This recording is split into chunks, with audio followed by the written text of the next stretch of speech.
Straight forward और simple है। अगर ऐसी वैरायटी के क्वेश्चंस हमने 10 कर लिए ना 10, उसके बाद आप कोई भी क्वेश्चन उठा के सॉल्व करो। बीटा को ऐसा क्या बनाऊं कि बीटा टी डायमेंशनलेस हो जाए। ओके, ये पूरा वीडियो एंड तक देखता, अच्छे से देखना पूरा का पूरा। आप देखो एक एक डिटेल मैंने यहां पर मेंशन करी कि इसमें प्लस साइन है, बीच में है प्लस साइन। तो LHS और RHS पे जितने भी टर्म्स हैं उन सबके डायरेक्टली करेक्ट फॉर्मूला ये क्या है, न्यूमेरिकली करेक्ट। पर क्या हम यूनिट डायमेंशंस में हाफ को इंक्लूड करते हैं? नहीं। तो mv स्क्वायर से भी इसका यूनिट बनाया, जिसको थोड़ा थोड़ा वो डांस करा सकता है। कैसे डांस कराता है? तो बोलेगा मल्टीप्लाई करके बताओ a और b को, वो बोलेगा डिवाइड करके बताओ a और b को, वो बोलेगा a square b multi x। तो जो साइन के अंदर जितनी भी चीजें होंगी, चाहे वो कांस्टेंट हो, डिस्प्लेसमेंट हो, सब कुछ हो, वो सब मिला के इनमें दिख सकता है आपको। ऐसा कुछ आपके ऑप्शन में दिखाई दे। वहीं पे जहां पर सबसे ज्यादा असरदार ये चैप्टर, वही पार्ट स्ट्रेट अवे डिस्कस करेंगे। पूरा वीडियो देखना, डिटेल में देखना, एक एक चीज समझना। ठीक है बच्चे? ओके। हेलो बच्चा लोग, कैसे हो? देखो फिर से एक नया चैप्टर लेकर आ गया, यूनिट डायमेंशंस। और इसमें ना जो सबसे इंपॉर्टेंट पार्ट है ना, मैं वही आज डिस्कस करने वाला हूं। That is application of dimensional analysis. आप फंस रहे हो ना होमोजेनिटी ऑफ इक्वेशंस के क्वेश्चंस के अंदर, आप फंस रहे हो ना डिराइव द फॉर्मूला वाले कॉन्सेप्ट्स में। ठीक है, तो बस वहीं पे जहां पर सबसे ज्यादा असरदार ये चैप्टर, वही पार्ट स्ट्रेट अवे डिस्कस करेंगे। फालतू की बकवास, ऊपर नीचे का ज्ञान बिल्कुल नहीं। डायमेंशनल एनालिसिस सिखाने नहीं बैठ रहे हम लोग यहाँ पर। मैं एक्सपेक्ट कर रहा हूं कि आप लोग डायमेंशनल एनालिसिस कैसे निकालते हैं ये सीख कर आए हैं, और डायरेक्टली हम लोग एप्लीकेशन सीखेंगे। It will be a quick revision and it will be a very short video, ताकि फटाफट फटाफट हम डिस्कशन कर ले सारा कुछ। Okay, so let's start. सबसे पहले यूनिट डायमेंशन चैप्टर में एप्लीकेशंस ऑफ डायमेंशनल एनालिसिस में the first is principle of homogeneity of equations. Okay, यहां पर बच्चों आपको आई थिंक थोड़ा बहुत आइडिया होगा, अगर आपने अपना यूनिट डायमेंशंस का पार्ट थोड़ा बहुत पढ़ा है, तो यहां पर ना वो लोग बोलते हैं कि to check the correctness of a formula. Yes, है ना? एक टाइप का क्वेश्चन आता है जहां पर आपको बोला जाता है कि आप ये चेक करके बता दो डायमेंशनल एनालिसिस यूज करके कि फॉर्मूला करेक्ट है या इनकरेक्ट है ना? तो ऐसे टाइप की जगहों पर, ऐसे टाइप के क्वेश्चंस पर ध्यान रखना है कि आपको क्या करना चाहिए। जैसे फॉर एन एग्जांपल, आपके पास एक इक्वेशन है v equals to u plus 80। I know आप यूज टू है इस इक्वेशन के, this is your first kinematical equation, yes, है ना?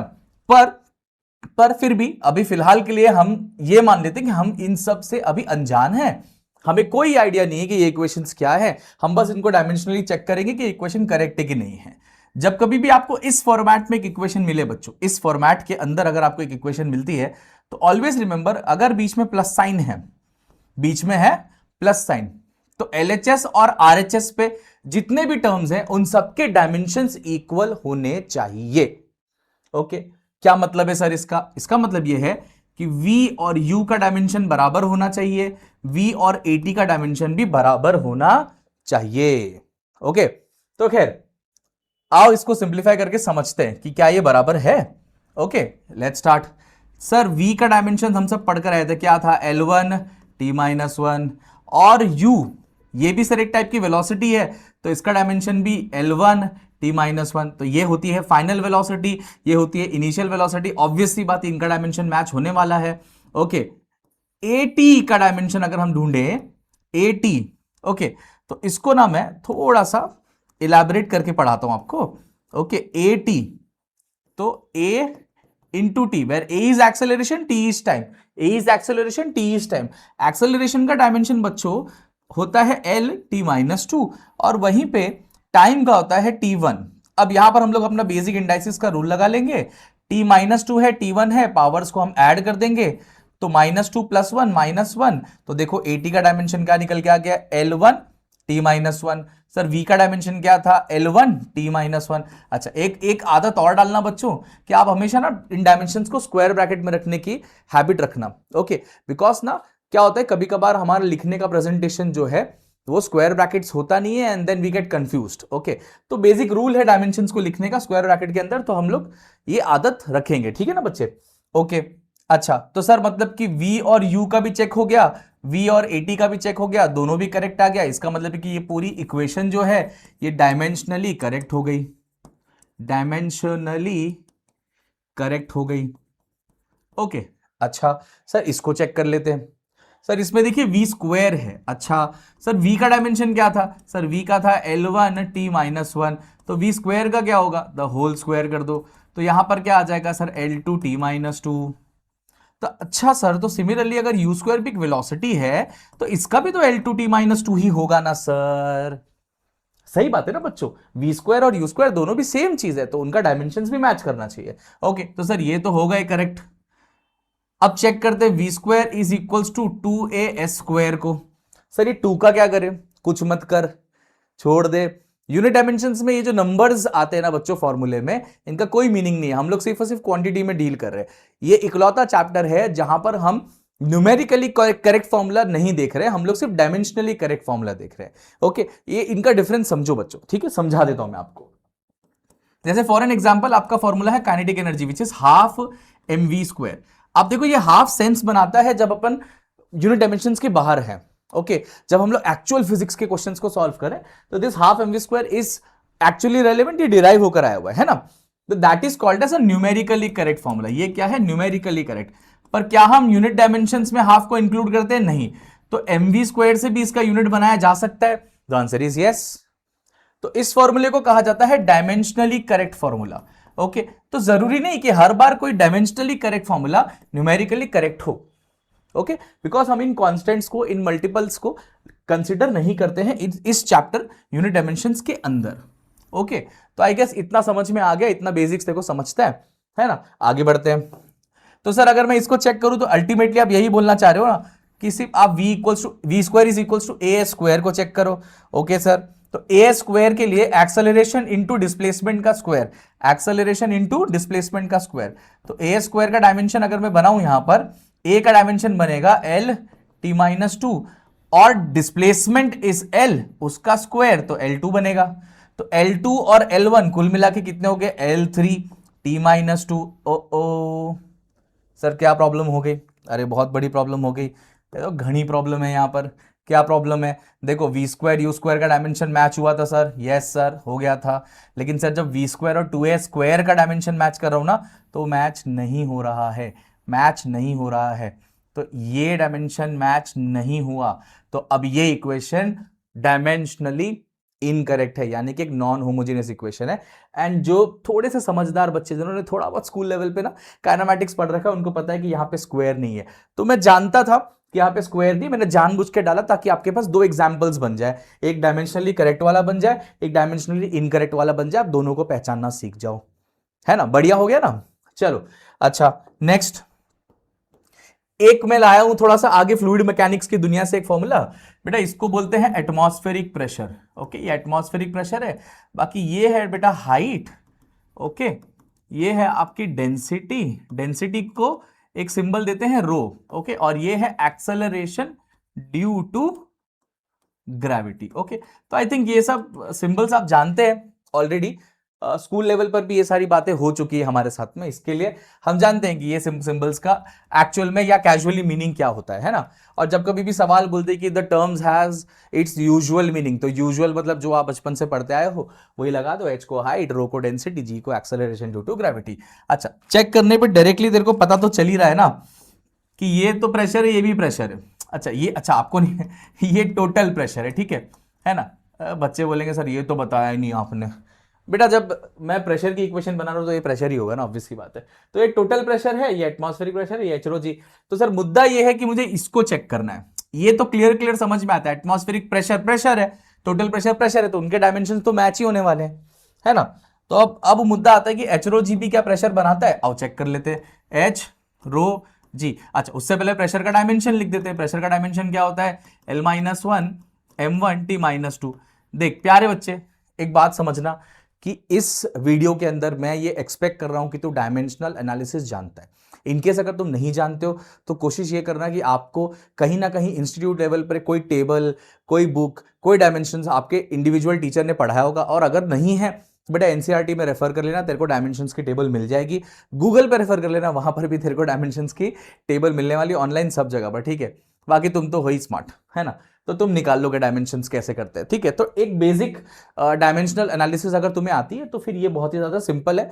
हम सिर्फ चेक कर रहे हैं आज और एप्लीकेशंस को सीख रहे हैं, ठीक है? अच्छा, एल का डायमेंशन क्या, एच का डायमेंशन क्या होगा? L Y sir L, because ये हाइट है, हाइट का क्या होता है मीटर।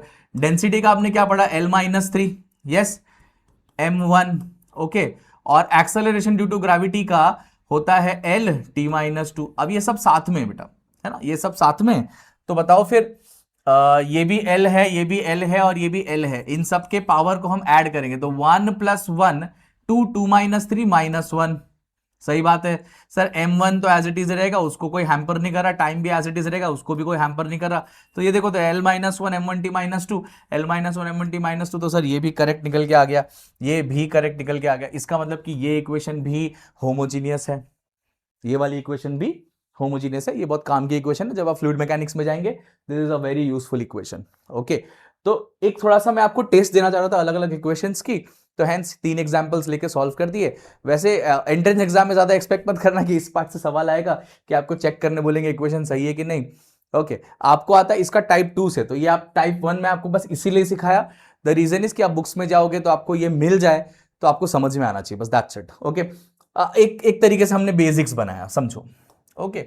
टाइप 2 बहुत इंपॉर्टेंट है ना, टाइप 2 बहुत ज्यादा इंपॉर्टेंट है, ये एग्जाम में आने वाला एक फिक्स सवाल है, फिक्स क्वेश्चन है, ओके। जो बच्चा यूनिट डायमेंशंस पढ़ के जाता है 10 में से 8 बार उसके पेपर में ये टाइप के सवाल पूछते ही पूछते हैं, ओके। और रिसेंटली जेई मेंस है ना बेटा, इसको काफी फॉलो करा। यूनिट डायमेंशंस के बहुत सारे रंग रूप हैं, ओके, जिसमें इसमें एरर्स भी एक पार्ट है, जो मैथमेटिक्स है इसका, उस पर भी सवाल आते हैं, एप्लीकेशंस पे भी सवाल आते हैं। और जो एप्लीकेशन सबसे मोस्ट फेवरेट है ना जेई वालों का, वो ये है, जेई नीट दोनों ही जगह पर ये बहुत मोस्ट फेवरेट है, इस पर काफी सारे सवाल आपको जेई एडवांस लेवल तक मिल जाएंगे बच्चों, मेंस नहीं एडवांस लेवल तक मिल जाएंगे, ठीक है। अच्छा सर, इसको कैसे सॉल्व करते हैं, ये बहुत ध्यान से सुनना, बहुत ध्यान से, कि होमोजीनियस इक्वेशन मेंशन्ड है, इससे पहले हम चेक करे थे, है ना, इससे पहले हमने चेक किया था कि इक्वेशन करेक्ट है कि नहीं है। इस बारी वो क्या बोल रहा है, इस बारी वो कह रहा है कि इक्वेशन करेक्ट है, करेक्ट इक्वेशन है। अब मैंने इसमें कुछ मिसिंग टर्म्स डाल रखे हैं, आप उन कांस्टेंट्स का डायमेंशन ढूंढ के बताओ, है ना, कमाल की बात है ना। देखो, उसको पता है कि बच्चा स्मार्ट है, बच्चा पिछला जो डायमेंशन एनालिसिस का एप्लीकेशन का जो टाइप 1 था इसका, ये कोई भी बच्चा सॉल्व कर लेगा, लेकिन ये करने के लिए आपको लगता है थोड़ा सा ब्रेन, और ये भी आप ऐसा चुटकियों में सीख जाओगे। देखो कैसे, है ना, बहुत आसान है। 2 रूल याद रखना बच्चे लोग। पहला कि एलएचएस और आरएचएस पे जितने भी टर्म्स हैं सब डायमेंशनली बराबर बराबर होने चाहिए। ऑफ कोर्स अगर बीच में प्लस साइन है तो हर टर्म के साथ एलएचएस का डायमेंशन मैच होना चाहिए। मल्टीप्लिकेशन में तो फिर देखेंगे कैसे काम करते हैं, ओके। दूसरा रूल यह है बेटा कि क्वांटिटीज वही ऐड हो सकती है जो डायमेंशनली मैच करती है ना, समझदार, एकदम एकदम समझदार बच्चों को समझता है, ओके, कि क्वांटिटीज वही ऐड होती है जिनके डायमेंशंस मैच करते हैं। अभी देखो ना, यहां इसके पिछले देखो, अगर ये इक्वेशन करेक्ट है तो क्वांटिटीज वही ऐड हुई जिनके डायमेंशन मैच करते हैं, यानी कि लाइक डायमेंशन वाली क्वांटिटीज ही ऐड और सबट्रैक्ट दोनों भी होती है, ठीक है।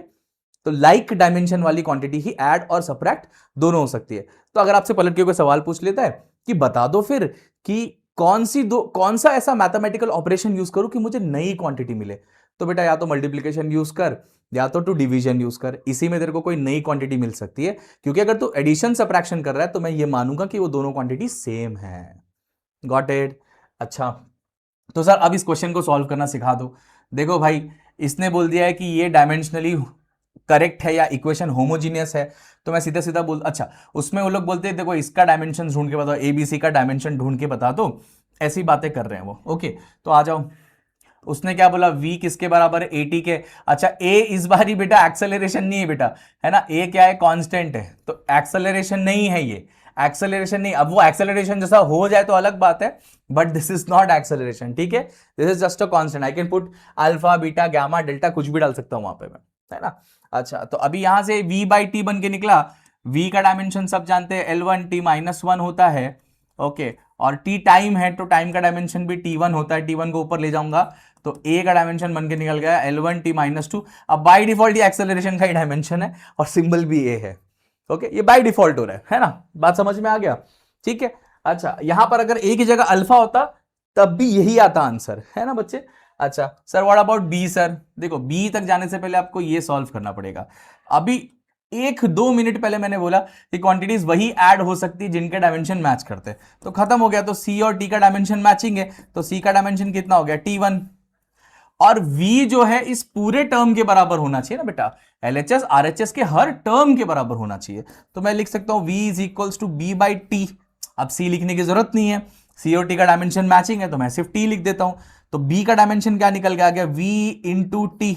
अब V क्या होता है, V क्या होता है, L1 T-1 इंटू इंटू, रुको 1 मिनट, L1 T-1 इंटू ये क्या आ जा रहा है, T1। देखो T1 T-1 कट जाएगा, तो B का डायमेंशन कितना निकल के आ गया बच्चे लोग, L1।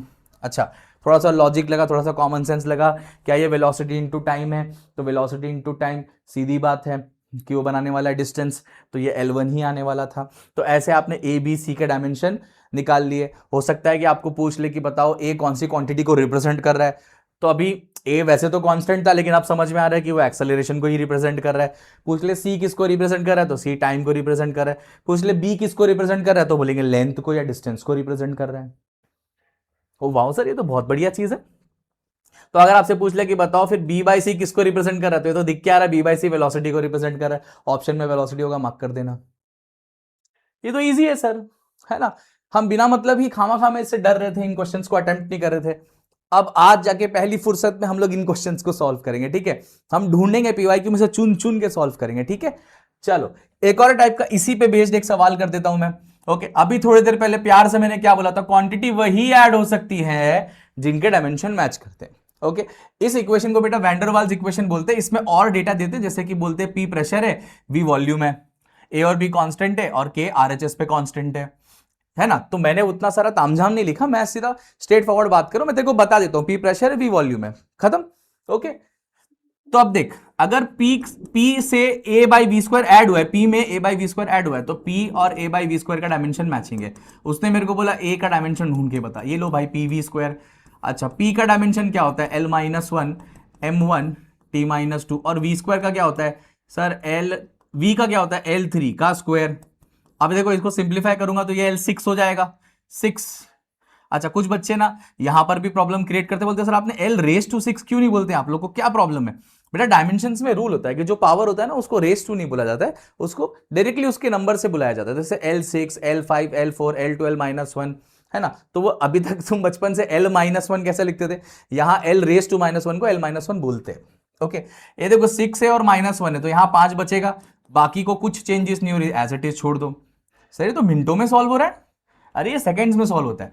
देखो V में भी ऐड कर सकता है या सबट्रैक्ट कर सकता है, ऑफ कोर्स सर V में भी सबट्रैक्ट कर रहा हूं, तो V में भी सबट्रैक्ट कर रहा मतलब कि B का डायमेंशन और V का डायमेंशन मैचिंग है, तो B का डायमेंशन क्या निकल के आ गया, L3। ये ले भाई तेरा A और B का डायमेंशन मैच हो गया। अब उससे पेपर में ना तेरे को थोड़ा थोड़ा वो डांस करा सकता है। कैसे डांस कराता है, तो बोलेगा मल्टीप्लाई करके बताओ A और B को, वो बोलेगा डिवाइड करके बताओ A और B को, वो बोलेगा A² B मल्टीप्लाई करो, वो बोलेगा AB² मल्टीप्लाई करो। तो कुछ नहीं, खेलते रहो खेलते रहो, वो आपको झुला रहा है, आप भी झूलो साथ साथ।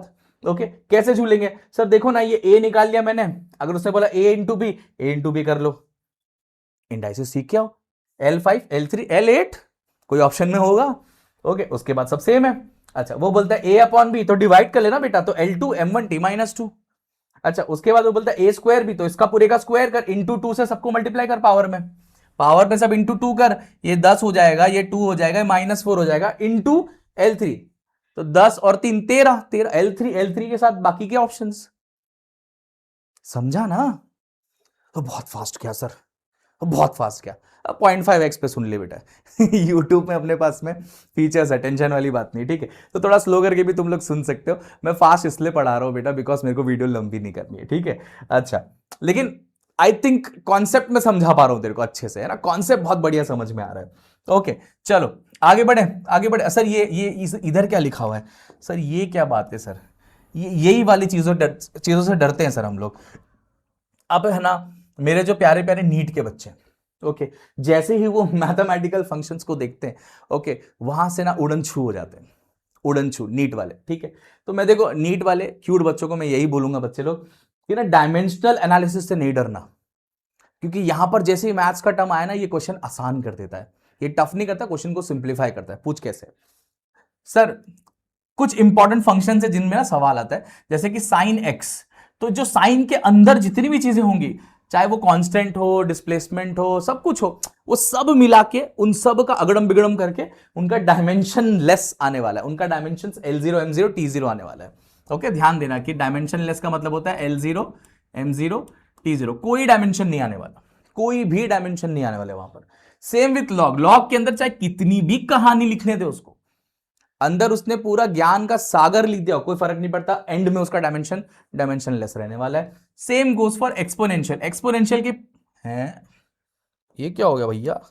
ओके एक्सपोनेंशियल के पावर में कुछ भी रखो, कुछ भी रखो, ये डायमेंशन लेस ही रहने वाला है, डायमेंशन लेस ही रहने वाला है। ओके, तो इसलिए इसलिए ये क्वांटिटीज को तो बेटा ढूंढ ढूंढ के सॉल्व करने का, डरने का नहीं। ये देख, y is equals to alpha sine beta T, y is equals to alpha sine beta T. तेरे को बोला अल्फा और बीटा का डायमेंशन बता, तू सबसे पहले बीटा का डायमेंशन ढूंढ। ये देख देख, एक बात बताऊं, इसके आगे तो सब डायमेंशन लेस है, साइन थीटा तो कुछ तो नंबर आएगा, तो इसका मतलब है कि y और अल्फा का डायमेंशन मैच हो गया। और y को वो लोग ने दिया है सवाल में कि y डिस्प्लेसमेंट है बेटा, y क्या होता है? डिस्प्लेसमेंट। तो फिर अल्फा का डायमेंशन क्या निकल के आ गया? L1, खत्म, अल्फा हो गया। लेकिन अगर मैं बीटा टी की बात करूं, तो beta into T dimension less होना चाहिए, तो बीटा इंटू टी का आंसर या तो 1 होना चाहिए। तो बीटा क्या निकल के आ गया? 1 अपॉन टी, और 1 अपॉन टी का डायमेंशन क्या होगा? t-1। ये 1 अपॉन सेकेंड, सेकेंड का डायमेंशन, सेकेंड ऊपर जाएगा तो सेकेंड रेस टू -1, तो t-1। ये तो सर हो गया सॉल्व। अब तेरे से पूछ ले alpha into beta, alpha upon beta, तो खेलता रहे ना बेटा, अल्फा अपॉन बीटा बोला तो L अपॉन t-1, तो L1 t1, alpha into beta बोला तो L1 t-1। सिंपल, समझ रहा है ना? क्लियर हो रहा है ना? अच्छा, एक बहुत प्यारी बात बताता हूं, ध्यान से सुन। Beta into T, beta into time, beta into time, मैं बीटा को ऐसा क्या बनाऊं कि बीटा टी डायमेंशनलेस हो जाए, यानी कि ये इसको काट दे, ये इसको काट दे। सर कैसे काटेगा? सर देख, अगर ये टी है तो ये t⁻1 है, तो ये t⁻1 है, तो अगर ये t⁻1 होगा तो यहां पर कुछ नहीं बचेगा, तो ये t⁻1, ये देख t⁻1 बस, है ना? बढ़िया, एकदम घुस गया ना दिमाग में, बोल समझा? ओके, चलो, तो आई थिंक मेरे को इतना समझ में आ रहा है कि तेरे को ना क्लियर तो हो रहा है कि हो क्या रहा है यहां पर। ओके, इससे पहले क्या होता था, सॉल्यूशंस बात नहीं करते सर, हम ना जाते थे फलाना फलाना जीपीटी पीपीटी पे और ना वहां जाके हम जाके सॉल्यूशंस को देख रहे हैं, और सॉल्यूशन ना हमसे बातें नहीं करता। ओके, सॉल्यूशंस को हमें पढ़ना पड़ता है, और हम तो ठहरे ढीठ बच्चे, हम अपनी किताब नहीं पढ़ते, सॉल्यूशन क्या पढ़ेंगे? ठीक है, तो बच्चे प्लीज ध्यान दे, सॉल्यूशंस को अगर आप ध्यान से पढ़ोगे तो आपको वो समझेगा, लेकिन उससे पहले आपको थोड़ा बहुत बेसिक्स आना चाहिए, उसके बाद बुक्स अपने आप आपसे बात करेंगे। ओके, अगली स्लाइड पे चलते हैं। ओके, अगली स्लाइड पे चलते हैं। ये देख, y equals to a sine bt minus C X, है ना? y equals to a sine bt minus C X. अब सर इसने तो बोल दिया a b का डायमेंशन ढूंढ के, a b, अच्छा a और b बोला, मैं c भी बोल देता हूं, a b एंड c का डायमेंशन चाहिए, ठीक है? a b और c तीनों का डायमेंशन चाहिए हम लोगों को। अच्छा सर, तो a b और c तीनों का डायमेंशन चाहिए, उसमें बोलता है कि t टाइम है, x और y डिस्प्लेसमेंट है। वैसे देखो, x और y लेंथ है, मेरे को देखो यहाँ पे सिर्फ यूनिट डायमेंशन में खेलना है, मैं आपको कॉन्सेप्चुअली नहीं पढ़ा रहा हूँ, है ना? तो कुछ लोग अभी उठ के आ जाएंगे, बोले नहीं सर x डिस्प्लेसमेंट नहीं होता, मैं जानता हूँ। Okay, I know what x is, what y is, don't try to teach me, I am a teacher. Okay, और हम ये काम सालों से कर रहे हैं, आप नए नए आए हैं तो प्लीज अपना जो भी तुम्हारा बेसिक कमेंट है वो अपने पास रखो, तुम्हारी मेंटालिटी, तुम जो कुछ सीख के आए हो तो अपने पास रखना बेटा। हाँ, कमेंट में लिखना है, एंगेजमेंट बढ़ानी बढ़ा दे बेटा, कोई टेंशन वाली बात नहीं है, मुझे फर्क नहीं पड़ता, नेगेटिव पॉजिटिव कुछ भी कॉमेंट करो। ओके, ध्यान से देखना बस खाली, ठीक है? y equals to a sine bt minus C X. Okay sir देखो, ये इसके आगे जो भी है सब डायमेंशन लेस है, साइन के अंदर जो कुछ भी आता है डायमेंशन लेस है, तो वो सब कुछ का डायमेंशन गया, तो a से तो डायरेक्ट डायरेक्ट y का रिलेशन बनता है, तो a का डायमेंशन वही है जो y का डायमेंशन है, और y डिस्प्लेसमेंट है, तो a का डायमेंशन L1 निकल के आ गया, खत्म। सर ये मुझको पता है, अभी थोड़ी देर पहले आपने बोला था कि bt minus C X dimensionless है, तो bt minus C X is equals to 0 बोल दो। देखो बीच में माइनस है ना, डायमेंशन लेते तो 0 बोल दो आप, तो bt is equals to C X हो गया। पर प्रॉब्लम यह है कि यहाँ पे b भी नहीं पता, c भी नहीं पता। ओके, तो मैं तेरे को एक बहुत शॉर्टकट बताता हूं, ध्यान से सुनना। ओके सर, मैं b को ऐसा क्या बनाऊं कि बीटी भी डायमेंशनलेस हो जाए, बीटी डायमेंशनलेस हो जाए। ओके, एक और चीज ध्यान से समझना कि साइन के अंदर जो कुछ भी है सब डायमेंशनलेस है। तो बीटी माइनस सी एक्स अगर डायमेंशनलेस है तो बीटी भी डायमेंशनलेस है और सी एक्स भी डायमेंशनलेस है। बीटी भी डायमेंशनलेस है, सी एक्स भी डायमेंशनलेस है। तो अगर टी सेकंड है तो सेकंड को काटेगा कौन? सर 1/2, यानी कि 1/t। तो बी का डायमेंशन क्या हो जाएगा? 1/t। 1/t को आगे जाके लिखूं तो कैसा दिखेगा? t-1। सही है ना? करेक्ट है सर। और उसी तरह सी एक्स, एक्स अगर मीटर है तो उसको काटेगा कौन? Metre inverse. सी का डायमेंशन निकल के आ गया l-1। खत्म, खत्म, सवाल फिनिश बेटा। ओके, अच्छा तूने बी का डायमेंशन यहां रखा, तो जैसे ही तू बी का डायमेंशन रखेगा ये t1 है, t-1 काट देगा। सी क्या निकल जाएगा? 1/x। 1/x मतलब कि 1/L1, ऊपर जाके क्या बनेगा? l-1। हर तरीके से प्रूव हो रहा है, ठीक है। आई गेस एकदम क्लियरली समझ में आ गया कि कैसे इन टाइप के क्वेश्चंस को करते हैं। ये मैं तेरे लिए पीवाईक्यू उठा के लाया, सॉल्व कर लिया। ओके चल, अच्छा ये एक और टर्म आ गया यहां पर, c e⁻⁻⁻r/r²। Find the dimensional analysis of c and k। c और k का डायमेंशनल एनालिसिस बता दो अगर r डिस्टेंस और f फोर्स है। बता देंगे, क्या दिक्कत है? ये देखो, नहीं सर ये यही सब भयानक क्वेश्चन देख के ना हम लोग भाग जाते हैं। सर क्यों भागना है बेटा? ई के पावर में जो भी है वो डायमेंशनलेस है। देख अगर वो मल्टीप्लीकेशन में है ना बेटा तो उसको इक्वल्स टू 1 कर देने का। अच्छा थोड़े टाइम के लिए आपको ये समझना पड़ेगा कि ये माइनस का भी कुछ मतलब नहीं है, तो उसको के आर इक्वल्स टू 1 कर दो। तो के क्या निकल के आ गया? सॉरी, के क्या निकल के आ गया? 1/r। आर क्या है बच्चे लोग? डिस्टेंस। तो आर डिस्टेंस है तो नीचे क्या आ जाएगा? 1/L1। तो ऊपर जाके के क्या बन जाएगा? बोल दो ना यार, l-1। देखो स्मार्ट बच्चे समझ जाते हैं, है ना? स्मार्ट बच्चे समझ गए। अच्छा मेरे को एक बात बताओ, ये c और r² को अगर साइड कर दूं तो ये पट्टा तो डायमेंशनलेस हो गया, तो बचा कौन? c/r²। तो मैं कह सकता हूं f is equals to c/r²। f is equals to c/r²। तो सर फिर c क्या निकल के आ जाएगा? f/r²।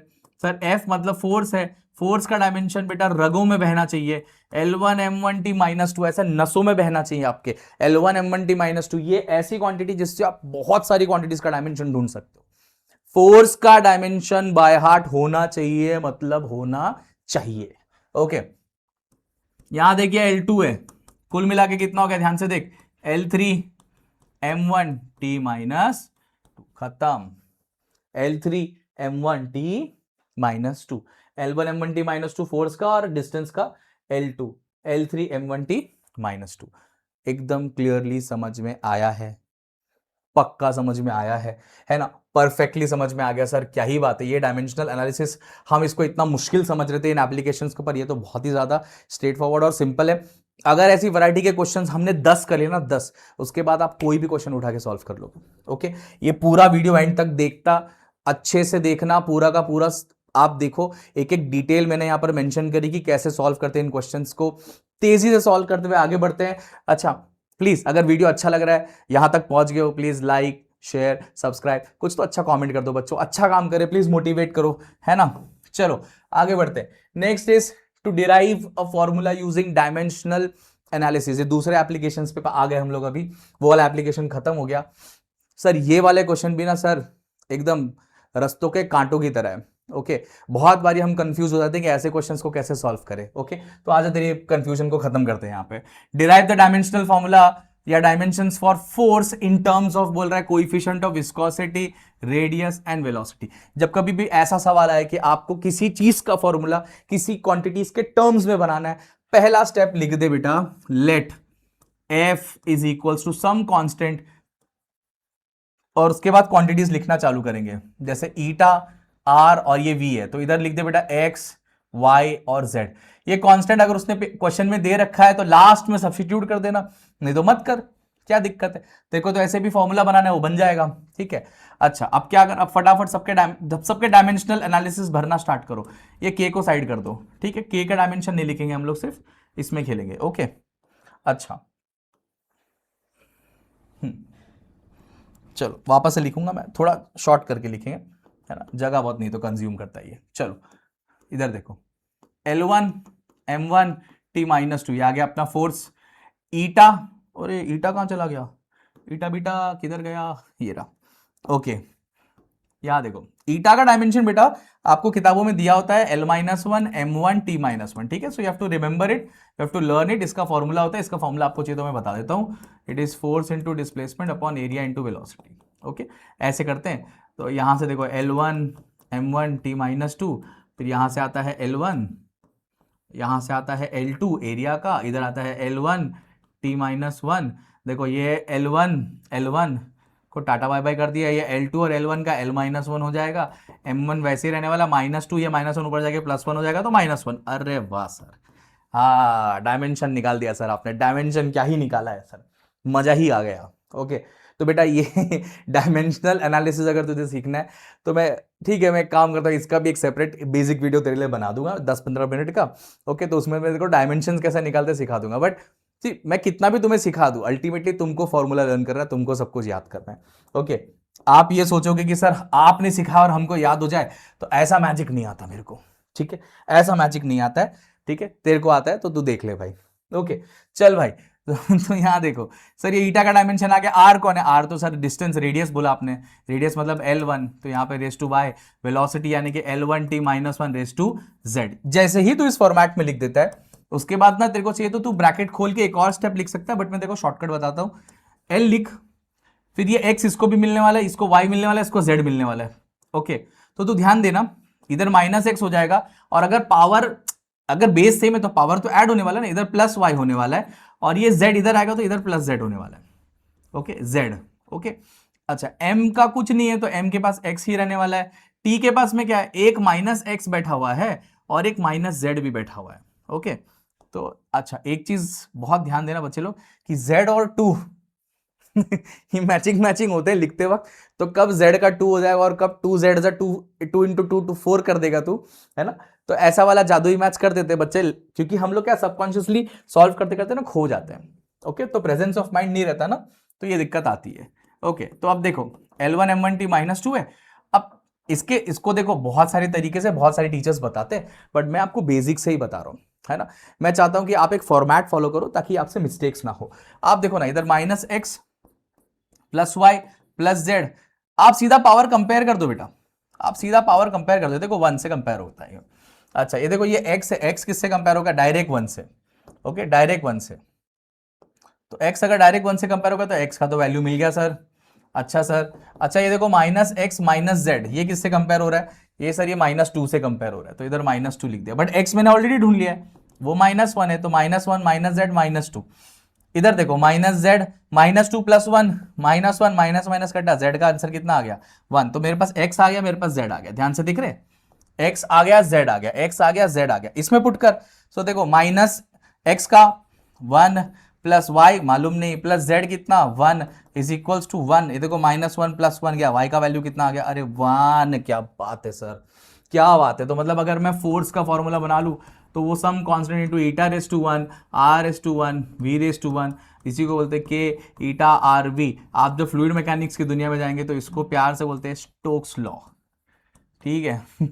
ये ले, तो मेरे को पता था कि ये फॉर्मूला आने वाला है, और आई न्यू कि 111 आएगा, और ये तुझे भी पता होगा जब तू एक्चुअल जेई के पेपर में जाएगा तो you will know all this formula बच्चे, तुमको पता होगा ये सब। ओके, सो चिल मारो, वहां पर फिर ऐसे क्वेश्चन वो लोग नहीं देंगे। फिर सर आपने क्यों कराया? मैं अब तेरे को बेसिक सिखा रहा हूं ना बेटा। ओके, तो बेसिक सिखा रहा हूं तो मैं देखो कॉन्सेप्ट सिखा रहा हूं, तो कॉन्सेप्ट सिखाने के लिए मैं ऐसे फॉर्मूले लूंगा। हाँ, तो एग्जाम में ये आएगा, है ना, एग्जाम में ऐसे सवाल आएंगे। एग्जाम में इससे भी खतरनाक एडवांस तक जाता है ये, मैं क्लियरली बता रहा हूं। ये टाइप के सवाल या इससे मिलते जुलते सवाल जेईई एडवांस में पूछते हैं, पीवाईक्यू है, जाके देखना आप लोग। ओके, अब देखो फोर्स अगर बोलता है if force F, velocity V and density rho are taken as fundamental quantity. अरे बाबा, ये क्या है सर?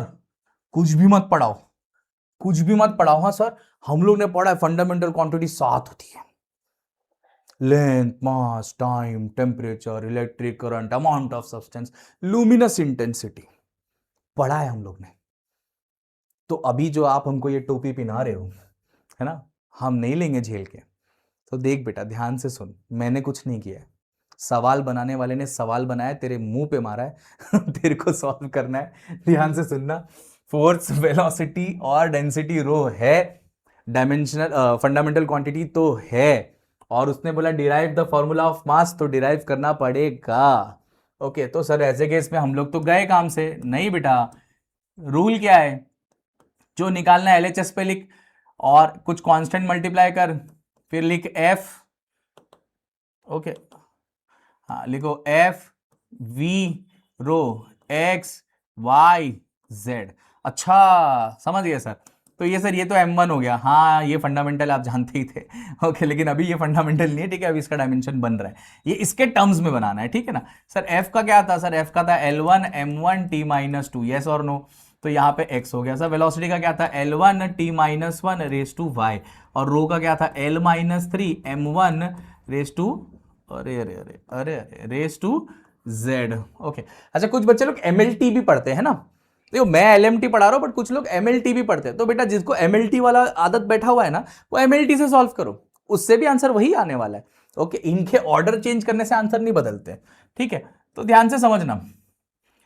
सर यहां पर फिर से वो वही वाला L है, L है, L है, पावर देख लो ना सर। देखो यहां पे x बनेगा, यहां से प्लस y आ जाएगा, और यहां से -3z आ जाएगा। Okay, -3z। m का, सर m का 1x हो रहा है, और यहां से प्लस z हो रहा है ना। तो देखो प्लस z हो रहा है। और सर t का क्या, t का यहां से -2x है, और यहां से -y है, तो -2x। ओके, -2x, और फिर उसके बाद -y। ओके, चलो, तो अब यहां पर तो सर कुछ भी नहीं है। सर LHS पे तो कुछ भी नहीं है, सिर्फ M1 है। M1 को कैसे कंपेयर कर दूंगा, तो M1 को कंपेयर कर भी लूंगा तो वो तो सिर्फ x plus Z is equals to 1, यही आ रहा है, इसके आगे तो कहानी ही नहीं है। तो बेटा जब LHS पे कुछ भी ना हो, है ना, मैथमेटिक्स में जब कुछ भी ना हो तो क्या होता है, जीरो, है ना। तो ध्यान से देख, तो ये तेरा x प्लस वाई, है ना, अरे अरे गंदा हो गया, गंदा हो गया। x प्लस वाई -3z का आंसर 0 है, -2x माइनस वाई का आंसर 0 है। तो मैं ऐसा भी बोल सकता हूँ 2x प्लस वाई भी 0 है। ओके, तो यहां से देखो ना बच्चों, ध्यान से समझना। ओके सर, मैं ऐसा बोल सकता हूँ 2x is equals to -y, तो x is equals to -y/2। हाँ बिल्कुल सर। तो ये देखो ना, x is -y/2, x is -y/2 and x is also 1 -z। Okay, तो मैं ऐसा भी बोल सकता हूं कि 1 -z is equals to -y/2। ओहो, फिर इसको कैसे सॉल्व करें सर, ये तो कॉम्प्लिकेट हो गया। तो ठीक है ना, ठीक है, रुक जा रुक जा, आ जा, इसको और सिंप्लीफाई करके पढ़ा देते हैं। ओके हटाओ, हाँ छी, हट, नहीं चाहिए, हटाओ, आ जाओ सर, ये अच्छा लग रहा था, ये अच्छा लग रहा था सर।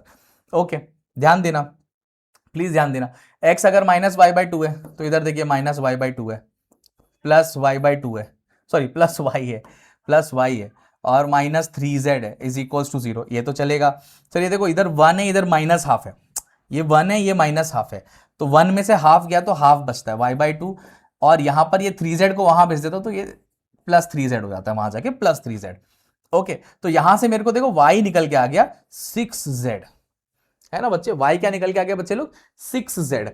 तो अगर y 6z है तो -6z डिवाइड बाई 2, तो x कितना निकल के आ गया, ध्यान से देखो, x निकल के आ गया -3z। x क्या निकल के आ गया, -3z। अब देख, -3z plus z is equals to 1, -3 plus 1 -2z is equals to 1, तो z क्या निकल के आ गया बच्चे लोग, -half. Wow sir, z -half है, तो x क्या हो गया, -3 इंटू -हाफ, माइनस माइनस गया, यहां बनेगा 3/2, और सर z क्या है, -हाफ, तो 6 इंटू -हाफ, 2 1 जा 3 जा, तो y क्या निकल के आ गया बच्चे लोग, -3।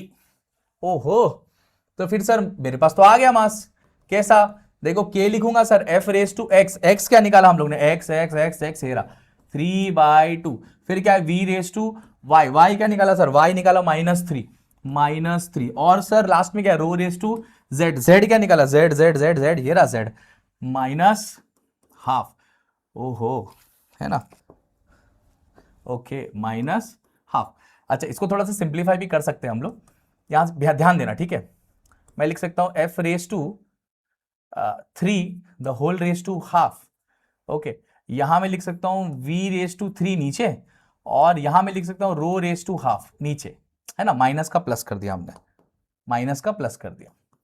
अब देखो ये भी रेस टू हाफ है, ये भी रेस टू हाफ है, तो इन पूरे को मैं रूट, रेस टू हाफ का मतलब रूट होता है बेटा, तो ये हो गया एफ क्यूब बाई रो और साथ में 1/v⁻³ खत्म। क्या रे, काहे को डिस्टर्ब कर रहा है? Okay F cube upon rho into 1/v3, ये एक अलग चीज है, वो अलग चीज है। ऐसा कुछ ऑप्शन में दिख सकता है आपको, ऐसा कुछ आपके ऑप्शन में दिखाई दे सकता है। तो आई होप एकदम क्लियरली समझ में आ गया, अच्छे से समझ में आ गया कि ये चीज क्या हो रही है वहां पर। ओके प्लीज फोकस करना, प्लीज समझना। दोबारा से बता देता हूं, मास है, फोर्स रेस टू एक्स बोला, वी रेस टू वाई बोला, रो रेस टू जेड बोला, इनके डायमेंशंस पुट किए, इनको सिंप्लीफाई किया, कंपेयर किया, देखा कहां से मैथमेटिक्स सॉल्व होता है, सॉल्व किया, काम खत्म, काम खत्म। ठीक है, हाँ सर ये देखो ये ऐसे सिंप्लीफाई किया, 2x कर दिया, 2x plus Y equals to 0 कर दिया, 2x माइनस वाई आ गया, x का वैल्यू -y/2 हो गया। ऐसे ही मैं सिंप्लीफाई करता गया, इस -y/2 को यहां पुट कर दिया, तो यहां से yz में रिलेशन मिल गया, yz का रिलेशन मिल गया, वो यहां पुट कर दिया तो xz का रिलेशन मिल गया, सब इनका आपस में रिलेशन मिलता चला गया, मैं इसको सॉल्व कर दिया। ठीक है, बाप रे बाप सर, ऐसे खतरनाक क्वेश्चन आते हैं क्या एग्जाम में?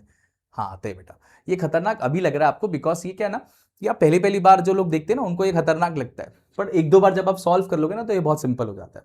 ओके इसके बाद आई थिंक एक ही एप्लीकेशन बच जाता है, that is unit conversion between two different system of units, two different system of units. Okay एक चीज ध्यान में रखना बच्चों की, जब ये टाइप का सवाल आता है ना आपके सामने, तो ना एक फॉर्मूला यूज करना है आपको। ओके और वो फॉर्मूला बड़ा ही काम का फॉर्मूला है, this is n1u1 is equals to n2u2। n1 यानी कि जो भी न्यूमेरिकल वैल्यू आपके गिवन सिस्टम के साथ है। ओके न्यूमेरिकल वैल्यू आपके गिवन सिस्टम के साथ जो है, अब जैसे यहां पर मैंने बोला 10 न्यूटन कितना डाइन होता है, तो 10 यहां पर मेरा n1 है, u1 यानी कि जो गिवन सिस्टम है। ओके n2 जो न्यूमेरिकल वैल्यू दूसरे सिस्टम के साथ है, u2 यानी कि आपका न्यू सिस्टम है ये। ओके तो अभी आपको n2 ढूंढना है, यानी कि नया सिस्टम के टर्म्स में आपको ये न्यूमेरिकल वैल्यू ढूंढ के दिखानी है। ओके तो ध्यान से समझना, एकदम ध्यान से समझना। 10 न्यूटन, जैसे उसने न्यूटन बोला आप लिख दो L1 m1 t-2। ओके और उसके बाद n2 इज x बेसिकली, और u2 देखो डाइन जो है न्यूटन का ही सीजीएस यूनिट है, तो उसका डायमेंशन भी बेटा L1 m1 t-2 है, बट मैं LMT अलग अलग परिभाषा में लिख रहा हूं, इधर कैपिटल में लिखा है या स्मॉल में, बिकॉज ये सिस्टम्स अलग हैं, ये डायरेक्टली कटेंगे नहीं। ओके तो अब मुझे n2 चाहिए, तो मैं क्या करूंगा 10, उसके बाद मैं L1 m1 t-2 divided by small L1 m1 t-2 ऐसे इसके डिनोमिनेटर में भेज दिया।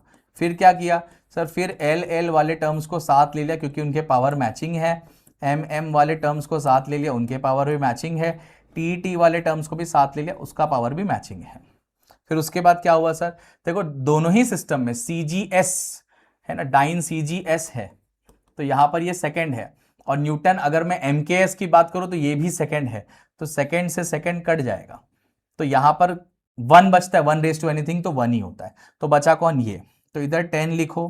अच्छा सर मुझे नए सिस्टम में जाना है, तो मैं L को कन्वर्ट करूंगा इन सेंटीमीटर, तो बेटा डिनोमिनेटर में सेंटीमीटर लिखूंगा, इधर न्यूमरेटर में लिखूंगा 100 सेंटीमीटर, क्योंकि बेटा ये मीटर है तो मीटर को लिख सकते हैं हम लोग 100 सेंटीमीटर।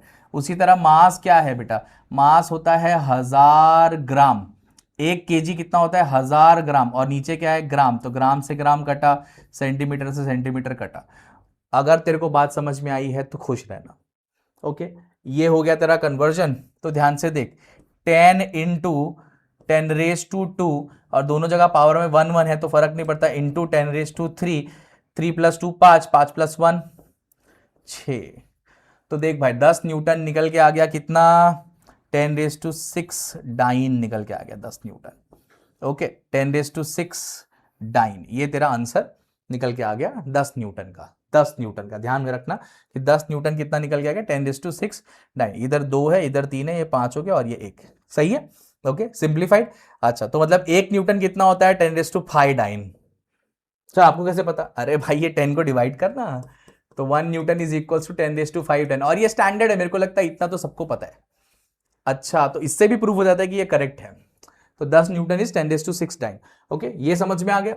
एक और चीज देख लेते हैं, अगर g का वैल्यू उसने बोल दिया है कि अर्थ पर है 10 मीटर पर सेकेंड स्क्वायर, मालूम है सर, ये तो 9.8 होता था ना सर, अरे 10 है ना यार, ठीक है।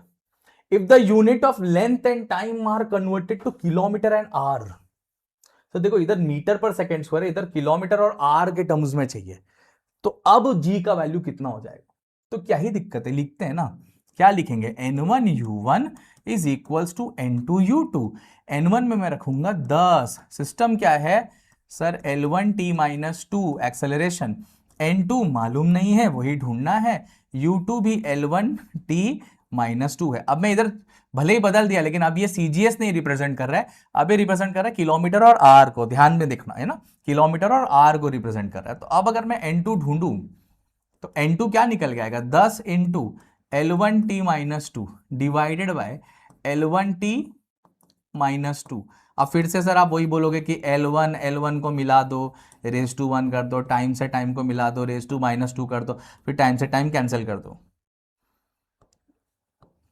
फंसे ना, फंस गए ना, क्योंकि फ्लो में क्या होता है, हमेशा वो एमकेएस सीजीएस में खेलते हैं, फिर सेकंड सेकंड काटते हैं, यहां पर नहीं काट सकता भाई, सेकंड और आर है ना, ये गलती नहीं करना, ठीक है ना, लगा ना दिमाग, आया ना झटका, है ना, समझ रहा था ना खुद को ओवर कॉन्फिडेंट ठीक है, ओवर कॉन्फिडेंस में बहुत स्मार्टनेस करते हैं हमारे प्यारे बच्चे। ओके, सिली मिस्टेक हो जाती है अभी, चल बेटा, ये एल क्या है सर, एल ये वाला था ये मीटर है सर, ये एल क्या, ये किलोमीटर है, तो इसको 1000 मीटर बोल मेरे बच्चे। ओके, और यहां पर देखो ये टाइम क्या है, टाइम तो सर सेकंड है। ओके, ये क्या है, आवर, आवर कितना होता है बच्चे लोग, 3600 सेकेंड, और इधर होल स्क्वायर, ये गया मीटर गया मीटर गया। अच्छा, इधर रेस टू 1 है तो ये और ये काट सकता हूं मैं, तो अच्छा सर सिंप्लीफाई कर देते हैं, तो एक काम करते हैं 10 को ऊपर ही रखते हैं, 10⁻³ को ऊपर ले जाते हैं, देखो 1000 को 10⁻³ बोलते हैं, ऊपर चला के 10⁻³ हो गया, इनटू देखो ये 36 इंटू 100 का स्क्वायर है, 36 इंटू 100 का स्क्वायर है, तो it's like 1/36 square into 100 square नीचे है, तो ऊपर जाके क्या हो जाएगा बेटा, 100⁻², तो 10⁻⁻4 ही बोल देते, ओके 10⁻⁻4 ही बोल देते हैं, है ना, एक सिंप्लीफाइड इसको जरा लिखता हूं मैं, ओके ठीक है, ध्यान से देखना, थोड़ा अलग कलर में, ओके दोबारा से फोकस करना।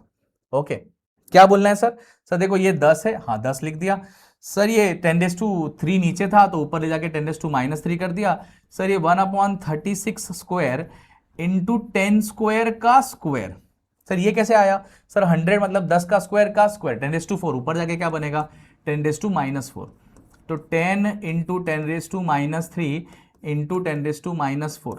ओके, ध्यान से देखो बच्चों क्या हो रहा है, ध्यान से देखना, ये आर था, आर को 3600 में कन्वर्ट किया और फिर उसको ऊपर लेके गए।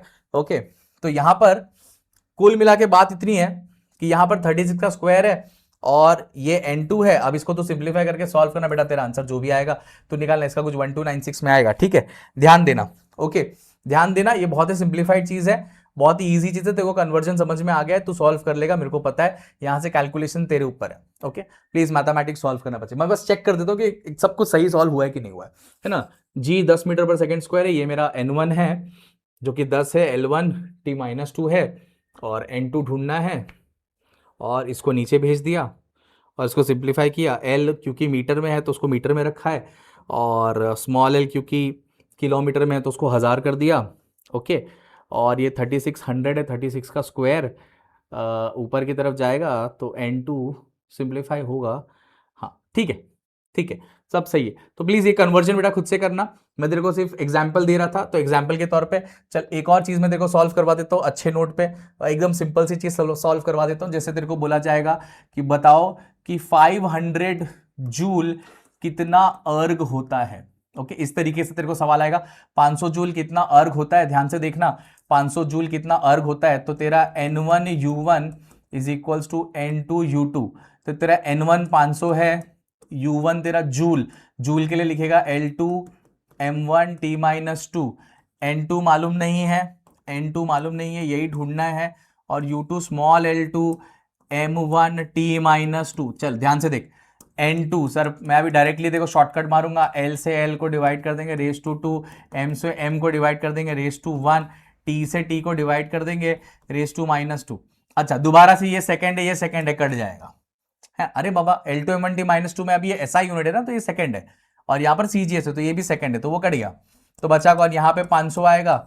सर ये मीटर है, हाँ सर, तो उसको हम लोग क्या लिखने वाले, 100 सेंटीमीटर। हम लोग क्या लिखेंगे, 100 सेंटीमीटर, और नीचे क्या है, सेंटीमीटर। ऊपर क्या है, केजी, केजी को लिख देता हूं 1000 ग्राम, तो नीचे क्या लिख दूंगा, ग्राम। ग्राम से ग्राम कटेगा, सर यहाँ पे 2 है, ओके, यहाँ पे 1 है, ओके, ये 500 हो गया, ओके। ये सेंटीमीटर, सेंटीमीटर क्या, 100 का स्क्वायर यानी कि 10⁻⁴, और यहाँ पर कितना है, 10⁻3, तो 500 है ना, 500 इंटू 10⁻⁴ प्लस 3 7, और सिंप्लीफाई करूं तो 5 इंटू 10⁹ अर्ग निकल के आता है 500 जूल।